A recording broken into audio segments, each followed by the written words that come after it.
Et BTC a deux doigts de toucher enfin les 100 000 $. On va voir tout ça ensemble dans cette vidéo et on va également analyser plein de cryptos. On va analyser Ethereum, ADA, AAVE, Matic, 0x0, INJ, pour que vous sachiez exactement les actifs dans lesquels rester, les actifs dans lesquels peut-être s'écarter un petit moment, ou à l'inverse, rentrer si jamais ce n'est pas déjà fait.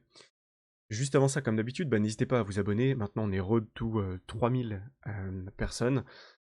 C'est le prochain objectif. Moi, toute la semaine, là, j'ai travaillé sur la formation que je vais vous sortir sur l'investissement, puisque je pense que c'est vraiment essentiel. Je vois tellement d'erreurs, des questions en commentaire qui sont extrêmement pertinentes et sur lesquelles je peux vraiment répondre avec des vidéos claires. Donc, je vais vous apporter tout ça très rapidement. Je finis ça cette semaine et je pense que normalement, je vous fais une annonce semaine prochaine en live de ce que je peux vous proposer comme formation super cool pour vous, gratuite, qui pourra vous aider très largement à performer dans ce bullrun et pas faire toutes les erreurs que j'ai pu faire lors du premier bullrun que j'ai fait en 2017, 2018, 2019.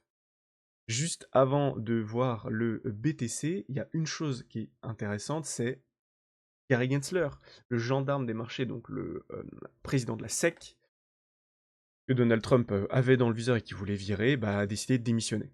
Il a donc annoncé qu'il démissionnera dès que le président élu va rentrer en fonction. Et du coup, là, il a annoncé sur son. Il a annoncé qu'il quitterait, voilà. Gary Gensler va quitter son poste de manière anticipée le 20 janvier, jour de l'investiture de Donald Trump. Donc je pense qu'il fait ça, voilà, parce qu'il sait très bien qu'il va se faire virer. Et donc, il prend les devants et c'est pas plus mal pour lui. Après, il raconte sa vie, blablabla. Il y a plusieurs trucs pas très intéressants ici en vrai. On parle vraiment juste de Gary Gensler, la vision de Gary Gensler versus la vision de Trump, de Elon Musk, etc. Mais la chose intéressante par contre à dire, c'est que les personnes qui sont pour l'instant nommées potentiellement remplacer Gary Gensler sont des pro-crypto, et donc ça pourrait avoir un impact très fort sur le marché des cryptos dans les prochains mois et les prochaines années à venir. Maintenant, si on regarde graphiquement parlant BTC, alors, hop, on va se refoutre en daily. Qu'est-ce qu'on a vu en daily? On a toujours cette zone-là qui nous appelle aux alentours des 85 000 $. Maintenant, on a aussi des gens qui essayent de shorter, en dessous des 100 000, en se disant on ne va pas casser les 100 000, on va pas casser les 100 000, et du coup ils shortent de manière agressive et ils se font tous défoncer un par un. On a de la liquidité qui attend maintenant toujours au-dessus des 100 000 $. J'ai pas ouvert ça, mais si on regarde ici, hop, on va checker ça. Alors, tac, bon, l'open interest qui continue de monter, et si on regarde les liquidations, on va regarder les liquidations globales. Alors, qu'est-ce qu'on a d'intéressant? Ok, on a toujours un petit peu de liquidation au nord, mais c'est pas non plus fou. Donc, ce qu'il va falloir faire gaffe, c'est au-dessus des 100 000. Dès qu'on va casser les 100 000, qu'est-ce qui va se passer? Est-ce qu'on a une grosse cassure avec du volume et des pics de liquidation importants? Et si c'est le cas, attention, parce que ça pourrait poser un top, euh, local avant une correction forte et ensuite on repart. Je pense pas que ça se fera en instantané, je pense qu'on attendra plusieurs jours en vérité. Pourquoi? Parce que ici, ça peut être vraiment une bonne manière de chercher des petits poissons. C'est-à-dire que si on a des grosses baleines qui sont positionnées ici, qui sont positionnées plus bas et qui veulent vendre, pour pouvoir vendre, il va falloir qu'il y ait beaucoup de gens qui achètent. Et donc ici, pour attirer beaucoup de gens, pouvoir servir de quoi? Des médias en disant ça y est, BTC au-dessus de 100 000, blablabla, incroyable, incroyable, incroyable.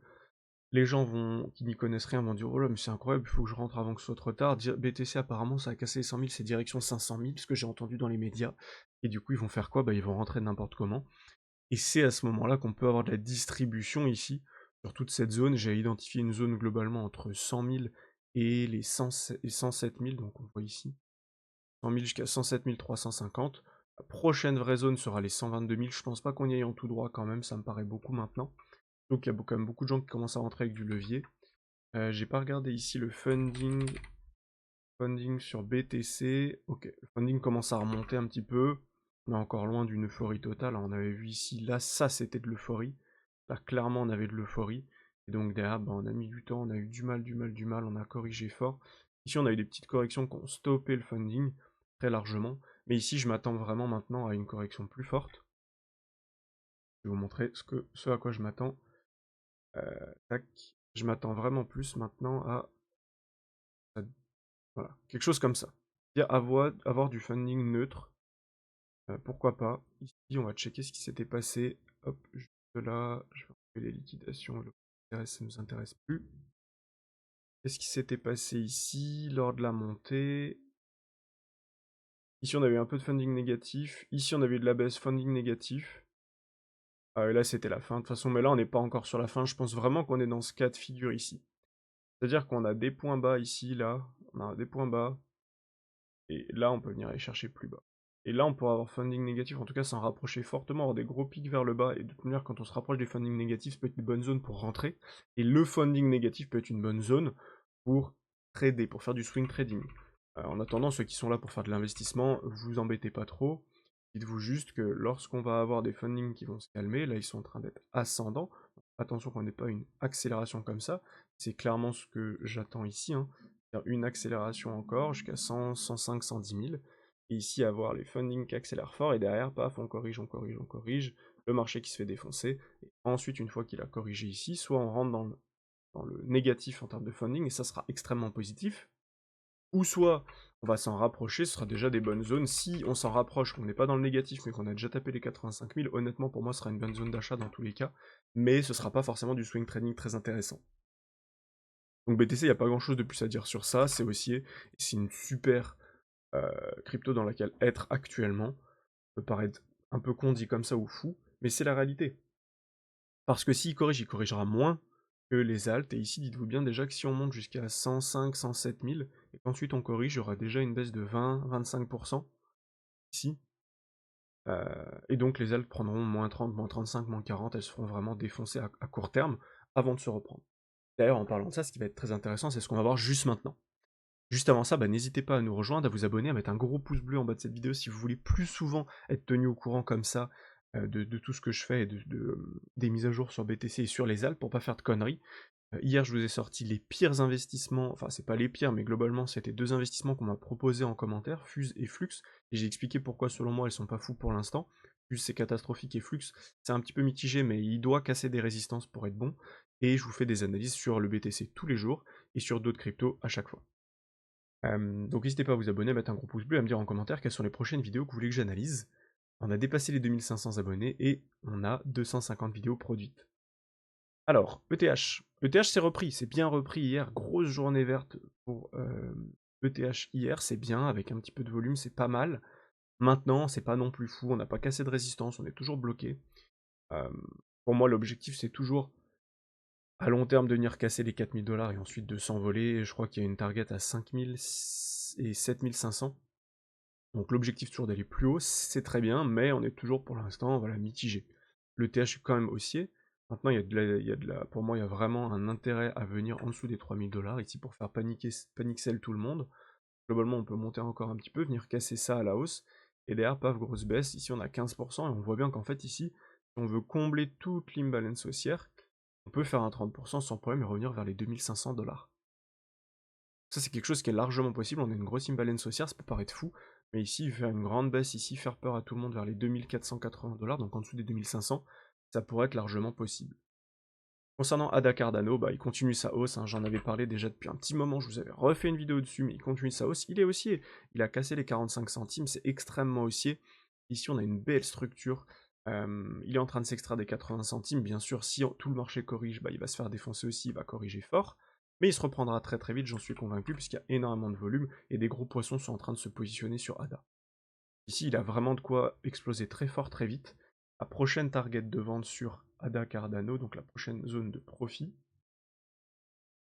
on va regarder ça ensemble, c'est ici globalement les 2 $. Hein. On a ici les 1,31, et honnêtement pour moi c'est une zone qui est un petit peu proche, pas même une zone où on peut faire du swing, ici, mais pour moi la prochaine vraie zone c'est la zone des 2 $. Chiffre rond psychologique, 2 $, 0,618, et une fois qu'on se sera extrait de ça, et uniquement à partir de là, on pourra prendre point bas, point haut, point bas, et ici elle est tapée les 5 $ de proche des 5 $, puisque bien sûr je vous rappelle qu'il vaut mieux prendre des profits plus bas que les 5 $, puisque beaucoup de gens voudront prendre à 5 $ pile. Donc attention. Est-ce qu'il y a autre chose à dire ici? Oui, on peut faire toujours notre petite extension sur ADA pour vérifier. Là qu'on a ça, et qu'est-ce qu'on nous dit? Bon, ici on a une zone d'extension ici, on a les 1,69, les 2,22, bon, pas grand chose de plus à dire. Donc ADA très intéressant, toujours très haussier, pour moi c'est toujours un actif dans lequel on peut rentrer, puisque si le marché corrige, de toute manière tout va corriger. Par contre si le marché corrige pas tout de suite, il sera beaucoup plus haussier que plein d'autres actifs dans lesquels les gens restent. AAVE c'est pareil, on est toujours dans une dynamique haussière, c'est très intéressant parce qu'on a moins pump que ADA, et on est déjà en train de passer, on est déjà dans une zone, là on est dans la zone neutre, on a cassé ça, on est rentré dans la zone haussière, on n'est pas encore dans une hausse dynamique, et donc là on attend une hausse beaucoup plus forte sur AAVE, une accélération. Matic, pour moi Matic c'est toujours pas bon, hein, c'est toujours pas bon. Oui, on a récupéré la liquidité ici, c'est très bien, et c'est prometteur, c'est sûr. On commence à avoir un petit peu de volume, c'est très bien. Mais est-ce que c'est suffisant? Pour moi c'est pas suffisant. C'est-à-dire que là en fait il peut rester bloqué dans cette imbalance, il peut rester bloqué sous cette résistance longtemps. Et donc oui, si le marché monte, il va monter aussi, mais il risque de sous-performer le reste, et donc rester bloqué là-dessous. Et donc en attendant, il vaut mieux être sur autre chose, et le jour où Matic nous montre qu'il est prêt, il vient casser les 0,58, donc quasiment les 60 centimes, là ici oui ce sera intéressant, puisqu'il voudra complètement changer sa dynamique et repartir à la hausse. Tant que c'est pas le cas, pour moi c'est trop tôt. 0x0 c'est pareil, 0x0 il est venu récupérer sa liquidité en dessous, donc ceux qui sont positionnés sur ce niveau avec énormément de volume c'est très bien, c'était une zone dans laquelle on pouvait rentrer facilement. Maintenant la prochaine zone à casser, on a les 20... Alors on a plusieurs zones, en vérité on a déjà les 20 centimes ici, si on vient faire ça, on vient clôturer au-dessus des 20 centimes, on aura déjà une belle zone d'entrée, et ensuite la vraie zone sera aux alentours des 25 centimes. Deuxième zone d'entrée vers les 25 centimes, pour ceux qui veulent faire de la continuité de tendance, et ensuite l'objectif sera de venir casser le point haut pour aller s'occuper des 90 centimes sur 0x0. Mais pour l'instant c'est trop tôt. INJ c'est également trop tôt, on est sous résistance, 28 $ à casser. Ici on est en train de construire quelque chose de sympa, et honnêtement la cassure était ici aux alentours des 24 $, on est en train de galérer sur cette zone, et vu qu'on a les 28 $ pas très loin, pour moi c'est encore plus intéressant d'être sur des actifs comme ADA qui performent beaucoup plus, qui font des 5, 10, 15% par jour, plutôt que INJ qui est en train de temporiser, c'est pas terrible. Par contre, dès qu'il cassera les 28 $, là on aura une accélération forte. Un petit peu comme ce qu'on a vu ici, c'est-à-dire que là on temporise, on monte un peu, et le jour où on casse, là on accélère fort, fort, fort, fort, et on a des grosses impulsives haussières. Donc c'est ce à quoi je m'attends sur INJ. En termes de prochain point, on le reverra dans une vidéo, mais on a les 38 $ ici, et après c'est ATH et venir aller plus haut. J'en reparlerai dans une autre vidéo, ça sert à rien de perdre trop de temps sur ça. Donc voilà pour le petit point du jour. BTC toujours aussi, et toujours rien à dire. À court terme, on a un petit peu on est en train un petit peu de perdre le momentum, donc ce serait pas étonnant d'avoir un petit peu de baisse, pourquoi pas. Mais ici, on avait déjà fait voilà, le dip. Pourquoi pas refaire un petit dip ici, venir chercher de la liquidité en dessous des 97 500 $. Mais honnêtement, c'est toujours aussi, l'objectif c'est de casser les 100 000 pour faire parler, pour que les médias s'en emparent. Donc voilà, j'espère que cette vidéo vous a plu. Si c'est le cas, n'hésitez pas, comme je vous l'ai dit tout à l'heure, à vous abonner, à mettre un gros pouce bleu en bas de cette vidéo, et à me dire en commentaire quelle est la prochaine crypto que vous voulez que j'analyse. C'était Kevin et je vous dis à très vite pour une prochaine vidéo. Ciao ciao.